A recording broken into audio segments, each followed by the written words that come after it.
But to talk to you about completely different matter now, the problem of propaganda, consider the Twitter account Voice of Europe, which is very large Twitter social media account. I think 200,000 something followers, and it's very commonly retweeted. And all it does, this account, it tweets mostly videos of migrants and browns who are beating up Europeans and raping European women, raping white women, beating up people, doing mobs on the street. And now I see other kinds of good news they're posting, like addiction rates in Sweden or tranny child stuff forced by governments and whatever and so forth. So you might be, if you're new at all this political right-wing thing, you might think this account is your friend. You might think that they're publicizing problems that Western governments want people not to know about, yes? So then what do you make of the fact that this account is run by the British police? And I don't mean this as one of, let's say, our 6 degrees of separation conspiracy theories online. This is entirely established. I've linked to this before. But it's completely established that Voice of Europe is run by a woman who works at the British police. She didn't even deny it when the evidence was presented. And it's very strong evidence, by the way. So I say all this because this past week, many of you, including public figures, you shared this video of some chubby kid who was getting beaten up on a school bus by raging shiboons. And I'm here to tell all of you spurgs that's not how propaganda works. And when a large account like Voice of Europe spreads this kind of thing, that is called demoralization, agitation, propaganda, and it's not carried out by your friends. I'm not saying everyone who spreads this is conspiring against you. Many of you and many of the public figures who spread that video are entirely well-intentioned, but they are missing the point. It's a mistake. It has several functions, none of which are good for you. The big hope in sharing things like this is they're hoping to trigger some mentally ill autist into acts of violence based on what they see. So the reality of our world is that acts of violence by so-called right-wing, red-pilled whites, but often by crazy people, have nothing to do with that. But this will bring down the heavy arm of the state on all of us. So it's very valuable to them if they can ever instigate that. But it goes quite beyond this, too. It's a form of demoralization to our side, to show people getting beaten up and defeated. And this is something that becomes clear when it's broadcast to large audience. By the way, when some of my friends, they realized this, when they posted the opposite, when they posted videos of white guys successfully defending themselves on the street, beating up the opposition, which I would consider that to be healthy propaganda for our side. But many of the usual suspects who share these gloom and doom defeatist videos, they got very angry at that. They don't want people to see that. In large part also, by the way, they have serious psychological and sexual bizarre defects, let me put it that way. I'm guessing they get off on such defeatism. They experience cuckstration, not frustration, but cuckstration when somebody like Loki posts videos of white guys beating up minorities or defending themselves, which would actually be good propaganda for our side. But I'm telling you now, resist the temptation to follow the path of something like Voice of Europe, an outlet of the British police. If you're a small account, it doesn't matter. You can share it with your mother, you can share it with your friends, it doesn't matter. But if you're 2,000 followers and or anything above that, and you're posting things like this, it takes on a different meaning. You have to understand how propaganda works. And I'm not even talking about so-called, when people say be prudent if you have a large following, be responsible. It's a tiresome phrase that people repeat now. I mean something different. I mean it actually takes on an entirely different meaning when scenes of that sort are broadcast to a large audience. It means one thing when you show it to a friend in private. It means something else entirely. It takes a different meaning to a mass effect. When you put it in a mass audience, you're not raising awareness. You're not doing that, if that's what you think you're doing. You're not getting people on your side, not even the wine moms who are normally moved by this kind of victim stuff. Okay, you're not getting them to sympathize with you. All you're doing is you're making yourself look weak and contemptible, and you're misunderstanding the purpose of propaganda, which should be to rally and encourage your side. Well, you're wrong if you think this does that. Let me give you two simple examples so you understand what propaganda means historically. Have you heard of Viktor Suvorov? I should have maybe discussed this guy in a show on World War II, I think a couple of shows ago, but let me tell you now. Viktor Suvorov was a Russian general who defected to the West, I think, and he has some books. He was a Soviet general. He has some very well-researched history books with strong backing of historical fact and documents of basically revisionist history. But the most interesting point being that Stalin was about to invade Europe in the summer of 1941. So now this is a Russian arguing this is Soviet. And essentially he's saying that Hitler's attack in 1941, Operation Barbarossa, that it was a justified preemptive strike. And he has produced, I believe, the documents. This guy Suvorov has the documents, the plans for the invasion of Europe that was to take place in the summer, or I believe the following year. And I believe drawn up by Zhukov, who was the hero Soviet general of World War II. And at the time he was in Siberia. So it was incidentally the arrival of Siberian troops under Zhukov, by the way, the belated arrival during Stalingrad and after, that turned the war to Russia's favor.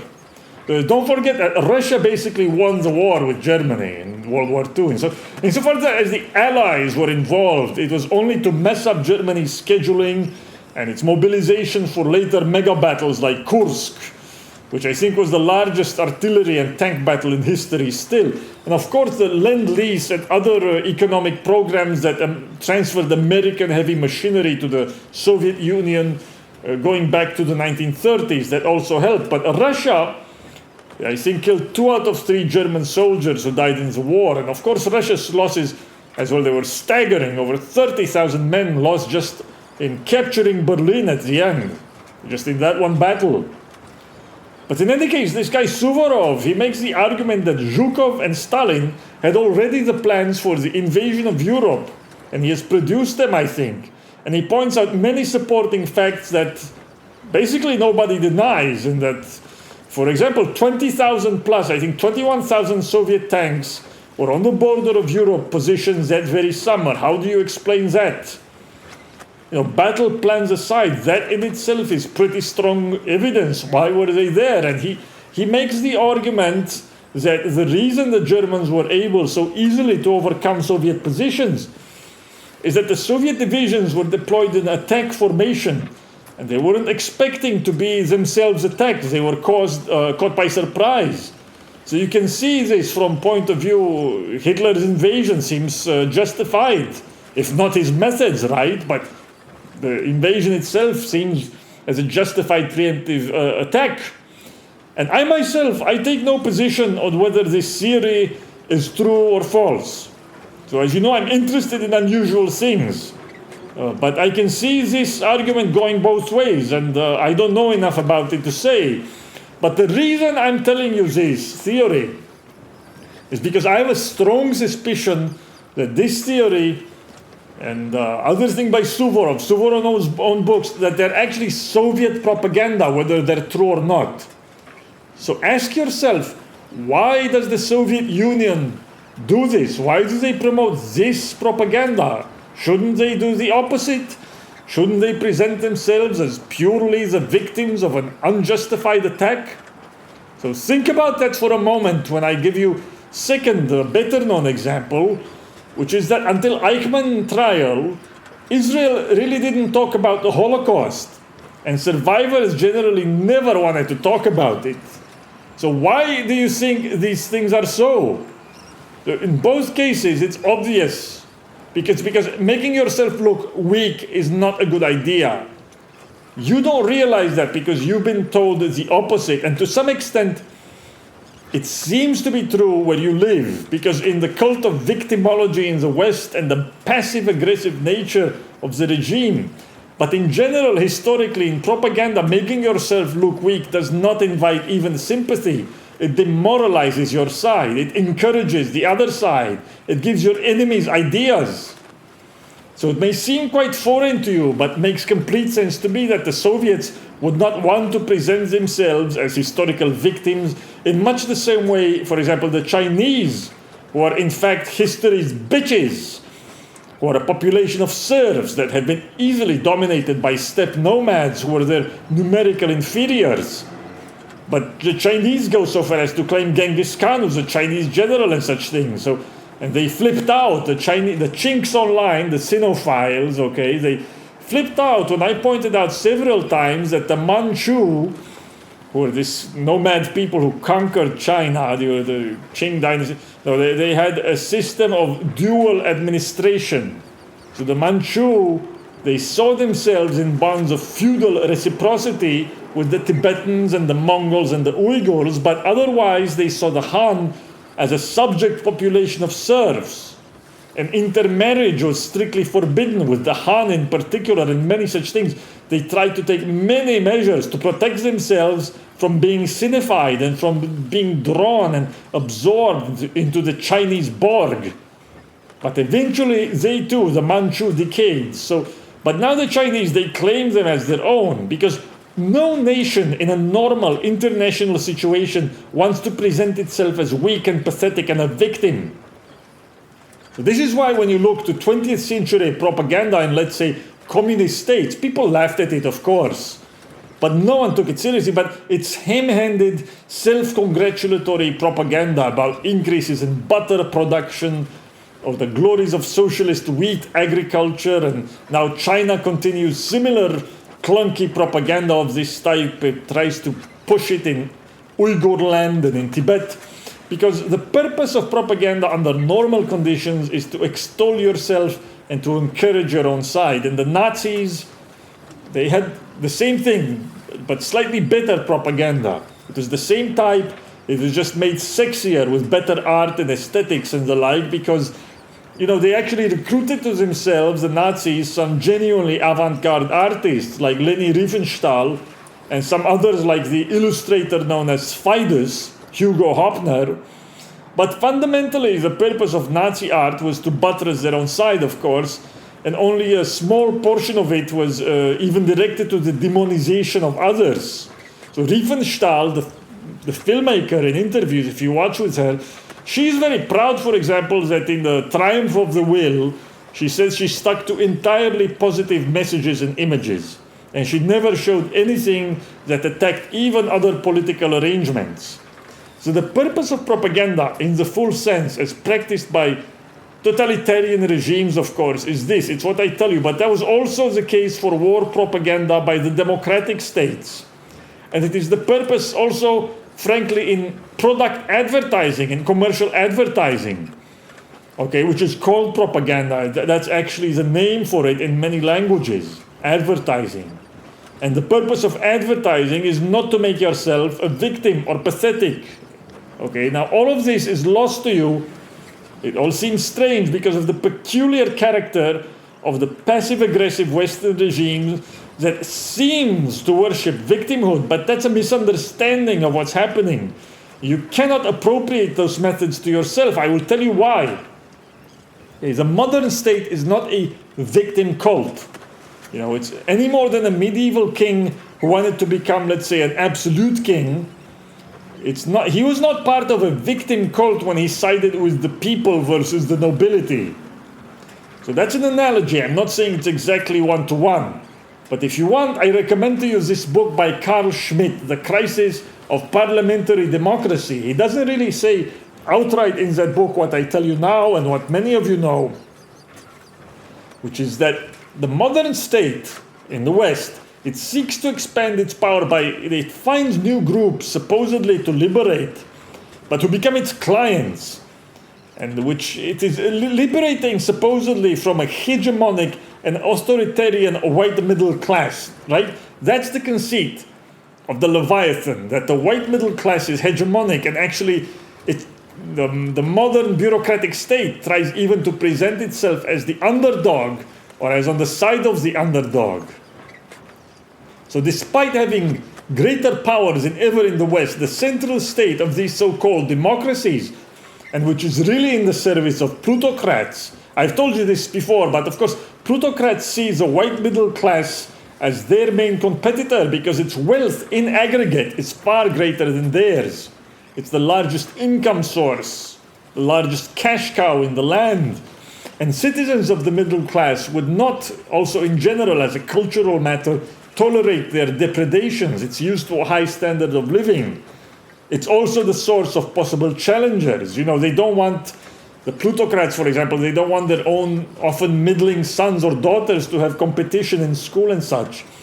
But it is these who direct their flunkies in the modern Western state apparatus to extend supposed protections to victim groups, and often entirely new and invented victim groups that can be then used as a battering ram from one side at least against the white middle class, which is their target. So in this way, the white middle class can continually be deemed an oppressor, and its rights of association and mobilization are progressively deleted. Its rights to arm itself too, that's a very big thing for them. So meanwhile, the central money power gets faithful servants when it does this. And what I've called, for example, the lesbian mulatta commissars, a small example of this phenomenon. You can see, if you read Paul Johnson's History of the American People, which is it's entertaining book, by the way, on colonial history and less so after. But if you read this book, and this is a historian now who's popular with neocons, hardly someone like me. He's not popular with people like me, right, or with us. But Paul Johnson, in this book, he gives the example of how FDR promoted Jews in the judiciary specifically for this reason, that they would be loyal to him and his increasingly powerful central government and his program. And they could be better relied upon as soldiers against the WASP establishment society at the time. So this is coming from Paul Johnson, a major mainstream historian, saying this, how this central state gets functionaries that are loyal. That's another benefit of promoting victim groups. And through this constant agit-prop propaganda from their side, victimization propaganda on television shows and movies that far exceeds in insidiousness anything the Nazis or Soviets used. That it's far more subtle, it's far more effective. So the modern state promotes this passive-aggressive culture that you're so well acquainted with now. But you see, the problem is, you think it can be described by victim culture, but in fact it's not. Because you will soon find out that if you present yourself as the victim, you will not get the benefits these other victims do. In fact, you will have made yourself more vulnerable, more pathetic. You will have demoralized those on your side with nothing to gain. In other words, you continue to live in the old regime propaganda, so to speak, in the Darwinian international world propaganda, where you can't really afford to present yourself as a victim. You will not even get wine moms on your side, like I tell you. And in any case, they can clamor all they want. I mean, the wine moms, they're not the ones driving the direction of the modern state. What you will achieve through presenting yourself as a victim is, like I tell you, demoralization and also the marginalization of those on your side who join you in this kind of atmosphere that you create. In other words, the whole complex of emotions and positions that is described as a black pilling, those elements that lead to despair, the elements of propaganda that lead to hopelessness on your side, this must all be studiously avoided by us. We don't have the luxury that the modern state does. The effects of black pilling or despair are terrible, because all that will happen on the scale of a mass audience is this will lead people to drop out or to become marginalized, like I say, it will encourage some of them to engage in stupid behavior that will get all of us surveilled. And of course, at the edges, I mean to say, it will drive autists to violence. But even aside from that, it will lead to marginalization and to surveillance and to powerlessness. And this is why I'm very much against posting videos of that sort. I'm against self-victimization propaganda or despair propaganda of various kinds. You know, so they try to engage you in this kind of nonsense, this kind of political movements based on this nonsense do not work. because it will achieve nothing of what you want. And meanwhile, those who are the source of this propaganda will either be rubbing their hands with glee, like the Voice of Europe account from inside a British police station, or they will be like some of our conservative fools, who are well-meaning but who are fools. For example, Ann Coulter and all the lesser versions of her, who will maybe genuinely wring their hands at your oppression, but they'll never actually be able to help you. And their advice to black pill, to despair, will only get you to be further beaten down by this Leviathan. They hate me and others like me for recommending something different.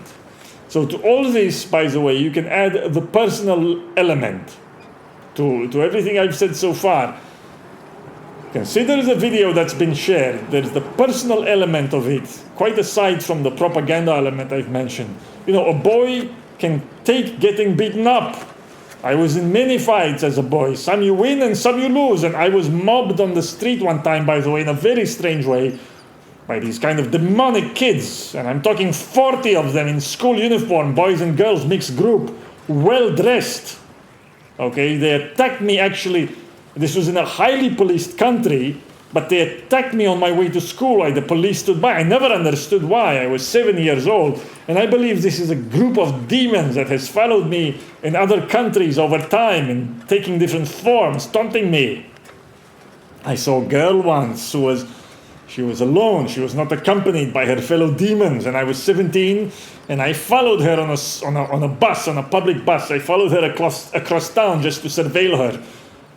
But in any case, I mean to say that a boy gets over getting beaten up. It's not such a big deal. But it's much harder to get over being turned into a national humiliation news story. And this boy's mother this week, who put his video up, I understand why she did it, but she did him no good. She's made a mockery of him. And it will be much harder for him to get over this now. So do you understand what I'm telling you in all of this is that honor still exists. And the fact that a nostril, a nignog, or a yid, the fact that such people get off on being made into a weakling and a victim and a laughingstock, that same attitude of passive-aggressive resentment and weakness in which they've been weaponized by the central Leviathan, that does not help you. Because the people wielding that weaponized power, they have weaponized it specifically against you.